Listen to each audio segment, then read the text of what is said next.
Hi, time வந்து இப்போ 11:30 ஆகுது. வீட்டுக்கு வந்தாச்சு. நைட்டு ஜவர் வீட்டில் தான் தூங்கணும்.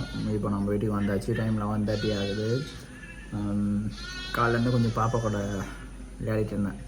ஏன்னா பார்த்துக்கிறதுக்கு யாருமே இல்லை. ஸோ அதனால் அவளை கொஞ்சம் பார்த்துட்டு ஸோ அப்படியே டைம் போயிடுச்சு.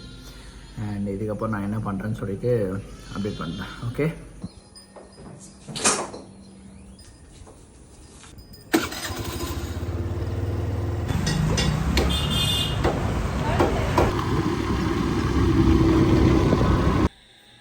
ஹாய், டைம் வந்து இப்போது 9:30 ஆகுது. அண்ட் அவ்வளோதான். மதியானத்துக்கு அப்புறம் நான் எதுவுமே பண்ணலை. ரெஸ்ட் எடுத்துகிட்டு இருந்தேன். ஸோ நேற்று கொஞ்சம் மழையில் நனைஞ்சதுனால தொண்டை அப்படியே ஒரு மாதிரி கரகரன்னு இருக்குது. காஃபும் இருக்குது. ஸோ என்னாச்சுன்னு தெரியல. ஏன்னா வின்டர் ஆரம்பித்ததுலேருந்து எதுவுமே இல்லை. லைக் எனக்கு வின்டர்னால் ஒரு டைமாச்சும் கோல்டு வரும். பட் ஆனால் எனக்கு கோல்டுலாம் எதுவுமே வரல. ஸோ நேற்று வந்து ஃபுல்லாக குளிர் காற்று, மழையில் வேறு நனைஞ்சோமா. ஸோ அதனால் லைட்டாக சளிலாம் பிடிக்கல.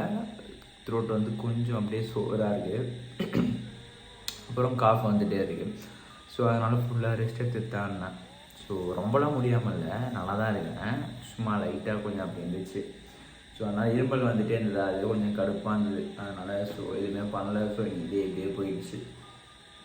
ஃபேமிலி கூட கொஞ்சம் அப்படியே ஜாலியாக டைம் ஸ்பெண்ட் பண்ணிவிட்டு ஸோ அப்படியே போயிடுச்சு இன்னைக்கு டே. அவ்வளோதான். ஸோ நாளைக்கு வந்து கொஞ்சம் வெளியில் போகிற ஒர்க்ஸ் இருக்குது. ஸோ என்னுடைய பர்சனல் ஒர்க்காக வெளியில் போகிறேன். ஸோ அதெல்லாம் காட்ட முடியுமான்னு தெரியல.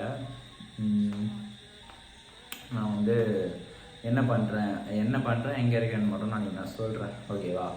இன்னைக்கு டே அவ்வளோதான். ஸோ இன்றைக்கி அவ்வளோதான், எதுவுமே பண்ணல.